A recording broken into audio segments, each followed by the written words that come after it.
La réforme hospitalière et la mise en œuvre de la couverture maladie universelle étaient récemment au centre de la deuxième assemblée générale du comité directeur du syndicat national des infirmiers et anesthésistes diplômés d'État de Côte d'Ivoire. La première ministre britannique Theresa May a annoncé aujourd'hui une série de compromis, dont la possibilité de voter sur un second référendum et le maintien dans une union douanière temporaire avec l'Union européenne afin de tenter de rallier à son plan de Brexit la majorité des députés. Bonsoir, bienvenue dans le 19h. On s'intéresse tout d'abord à la deuxième assemblée générale du comité directeur du syndicat national des infirmiers anesthésistes diplômés d'État de Côte d'Ivoire. La rencontre s'est tenue les 17 et 18 mai dernier au CHU de Cocody. Au cœur des réflexions, l'analyse de la réforme hospitalière et la mise en œuvre de la couverture maladie universelle. Bintou Pekele, Clément Boukou. Réforme hospitalière et mise en œuvre de la couverture maladie universelle CMU, limites et motivations pour la profession d'infirmier d'État. C'est le thème autour duquel sont réunis les membres du syndicat national des infirmiers anesthésistes diplômés d'État, SINIADESI. En 2 jours, ils vont analyser les éventuels pièges et de ressortir les avantages liés à ces 2 thématiques. Alors, nous nous réunissons là, d'abord pour acquérir les compétences de rédaction et d'utilisation des outils de gestion de la CMU et par la suite chercher à voir qu'est-ce que nous réserve la réforme hospitalière et la CMU. La réforme hospitalière, c'est une loi. Nous allons voir dans ces compartiments ce qui constitue pour nous des problèmes et ce qui constitue pour nous des avancées. Pour les partenaires, ces échanges doivent aboutir à des résolutions en vue d'améliorer la fonction d'infirmier anesthésiste avant la mise en œuvre effective de la couverture maladie universelle. Le syndicalisme n'est pas toujours dans la revendication pure et dure, c'est aussi dans la réflexion et la proposition. L'infirmier anesthésiste n'est pas très connu et grâce, n'est-ce pas, à ce syndicat, nous avons découvert que c'est un métier important et puis faire en sorte que l'État aussi améliore, n'est-ce pas, les blocs opératoires et en construise beaucoup. Le ministère est ravi de se rendre compte qu'il y a une corporation d'agents de santé qui se sentent concernés par ces questions de réforme hospitalière et de CMU. Le gouvernement, à travers le ministère de la Santé et de l'Hygiène publique, est en train justement d'augmenter le plateau technique, de créer de nouveaux, de construire des hôpitaux au sein de surtout le territoire de la Côte d'Ivoire. Donc vraiment, c'est un thème important et qui a besoin vraiment d'être connu au sein des agents de santé. Cette séance de réflexion a accouché d'une liste de doléances des infirmiers anesthésistes à l'endroit du ministère de la Santé et de l'Hygiène publique.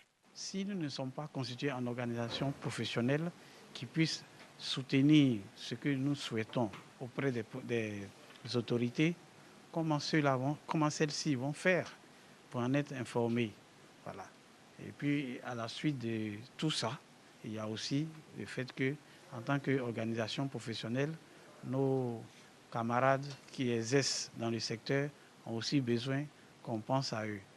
Maladies professionnelles, pénibilité dans l'emploi, nos résolutions vont être portées au devant de la tutelle. Nous espérons que cette tutelle va nous répondre favorablement.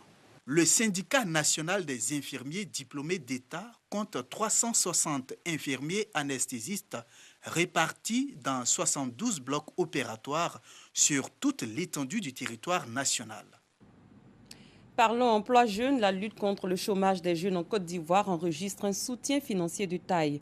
Dans le cadre de la pérennisation des acquis et amplification des résultats du projet emploi et développement des compétences PGDEC, la Banque mondiale annonce un financement additionnel de 100 millions de dollars, soit 60 milliards de francs CFA.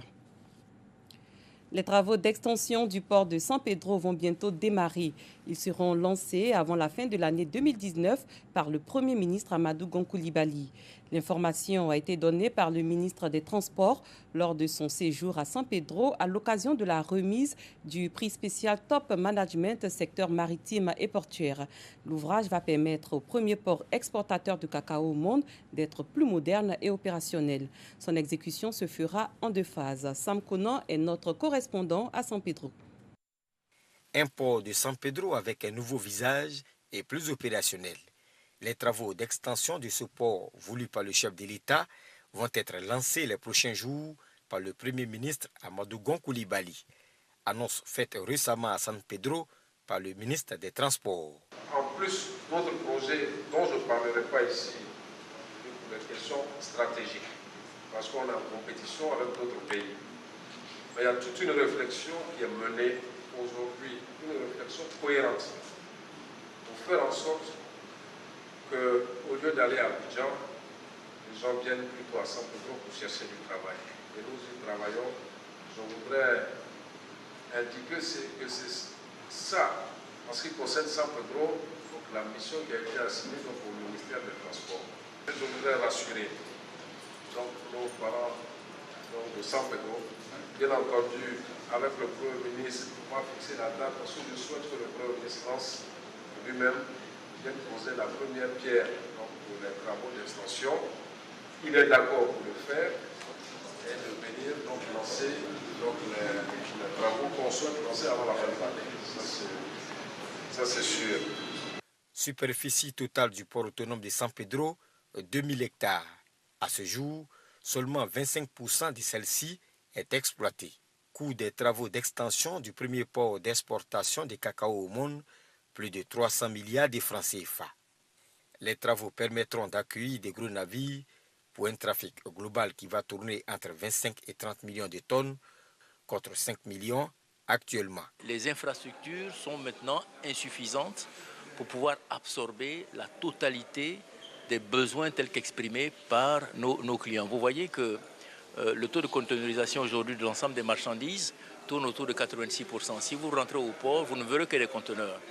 D'où la nécessité d'avoir cette extension et cette modernisation et avec un nouveau terminal à conteneurs d'une plus grande capacité, avec un terminal industriel polyvalent également pour pouvoir traiter les volumes de ciment, de produits cimentiers qui commencent à prendre de l'ampleur, avec un nouveau terminal industriel polyvalent à même de pouvoir traiter les engrais et toutes sortes de matières premières non alimentaires.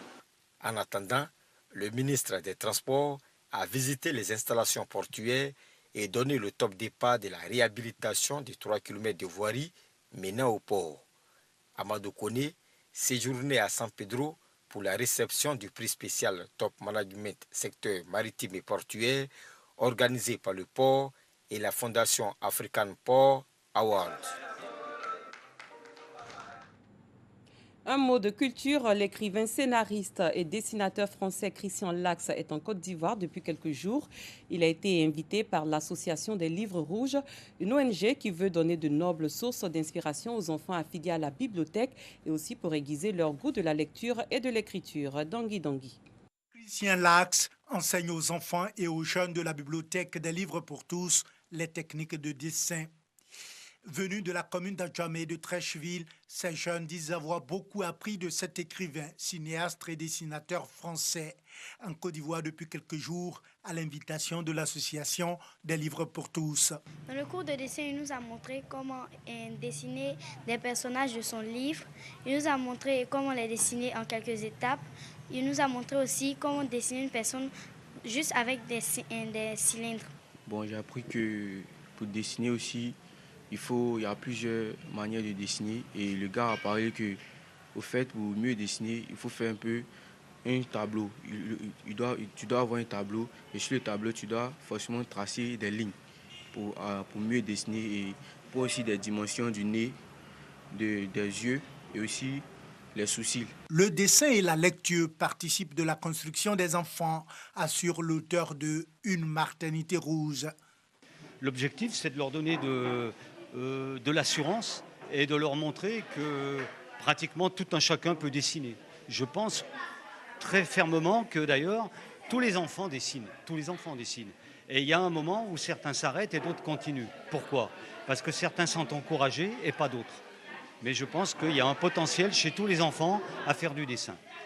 L'association des livres pour tous a fait venir Christian Lax pour discuter de son dernier album, Une maternité rouge, avec les enfants. Les enfants toujours commencent beaucoup pour la bande dessinée, pour aller aux d'autres livres. Et c'est une bonne initiation à la lecture. Et aussi, je pense que ces livres, ça parle beaucoup de l'Afrique et aussi du patrimoine africain et de la situation aujourd'hui de l'Afrique. L'Association des livres pour tous Côte d'Ivoire est une représentation de l'Association des livres pour tous France, créée en 2008 par Marguerite Aboué, auteure de la bande dessinée Aya de Yopougon. Objectif, rendre le livre plus accessible aux enfants et aux jeunes des quartiers populaires en Côte d'Ivoire et surtout en Afrique. À un mois du coup d'envoi de la Coupe d'Afrique des Nations 2019 qui se tiendra du 21 juin au 19 juillet en Égypte, l'organisation du tournoi a dévoilé la mascotte. Il s'agit de Tout, un jeune pharaon de 12 ans. Elle fait référence à l'histoire millénaire du pays puisqu'il s'agira d'un jeune garçon de 12 ans prénommé, je le répète, Tout, en référence au mythique pharaon Toutankhamon. Nous poursuivons avec le football. 16 équipes issues des établissements secondaires de l'Agné-Bitiassa participent au premier tournoi de l'excellence doté du trophée Pierre Demba. Le lancement s'est fait samedi dernier à Tiassalé. À cette occasion, les filles de Bondama Handball Club, championnes de Côte d'Ivoire, détentrices de la Coupe nationale et de la Super Coupe, ont été honorées. Seydou Koulibaly, Odalegbe. Pour le lancement de la toute première édition du tournoi de l'excellence doté du trophée Pierre Demba, les organisateurs ont vu grand en associant tous les établissements secondaires de l'Agné-Bitiassa. 16 équipes issues de différentes localités de la région de l'Agné-Bitiassa sont engagées dans cette compétition.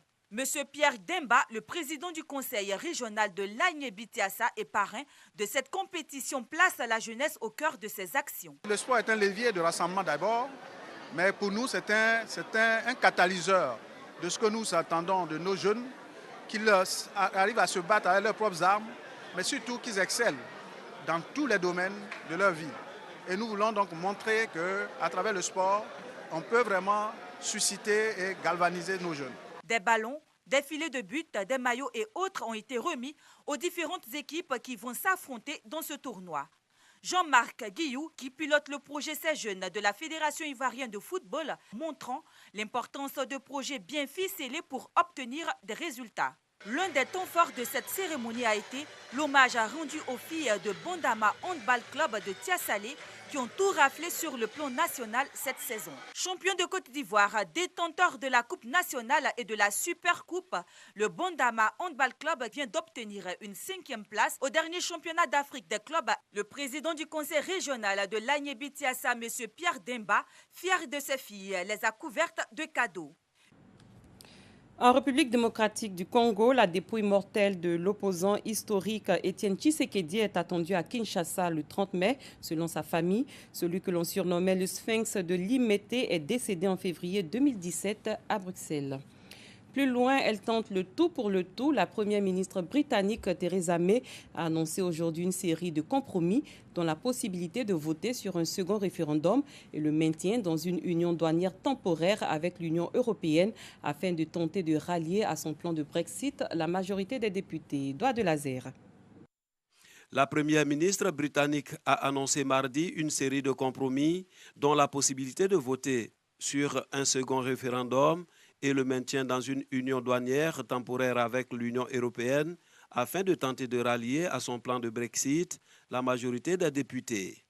Theresa May les a enjoints de la soutenir, assurant qu'il s'agissait de la dernière chance de trouver un moyen de répondre à la volonté des Britanniques qui ont voté à 52% pour la sortie de leur pays de l'Union européenne en juin 2016. Les élus ont rejeté à 2 reprises l'accord de Brexit conclu en novembre par la dirigeante avec Bruxelles, l'obligeant à repousser à 2 reprises la date de la sortie britannique, désormais programmée pour le 31 octobre au plus tard. Cela a aussi contraint le gouvernement à organiser en catastrophe des élections européennes qui se tiennent jeudi, près de 3 ans après le référendum en faveur du Brexit. Si les députés approuvent le projet de loi qui leur sera présenté début juin, elle entend les faire voter sur la tenue d'un second référendum sur le Brexit ainsi que sur le maintien temporaire du Royaume-Uni dans une union douanière avec l'UE. La dirigeante conservatrice a affirmé que son projet de loi donnera des garanties supplémentaires sur les droits et les protections environnementales, ce qui était aussi réclamé par l'opposition travailliste. Ces annonces interviennent 4 jours après la rupture par le labour des discussions avec May destiné à trouver une solution pour mettre en œuvre le Brexit. La première ministre, qui avait promis de faire une offre audacieuse sur le Brexit, a déclaré mardi avoir aussi écouté les inquiétudes des unionistes du petit parti nord-irlandais DUP à propos du filet de sécurité backstop, une solution incluse dans le traité de retrait de l'UE et destinée à éviter le retour d'une frontière physique entre la province britannique d'Irlande du Nord et l'Irlande après le Brexit afin de préserver les accords de paix de 1998 et l'intégrité du marché unique européen. Il s'agit d'une solution de dernier recours qui n'entrerait en vigueur qu'après la période de transition si aucune autre solution n'est trouvée d'ici à la mi-2020 entre Londres et Bruxelles. Theresa May a précisé que le gouvernement aura l'obligation de chercher des arrangements alternatifs au backstop d'ici à décembre 2020. Qu'il adopte ou rejette ce projet de loi, Theresa May. Fin de cette édition. Merci de votre aimable attention. Très bonne soirée. À très bientôt.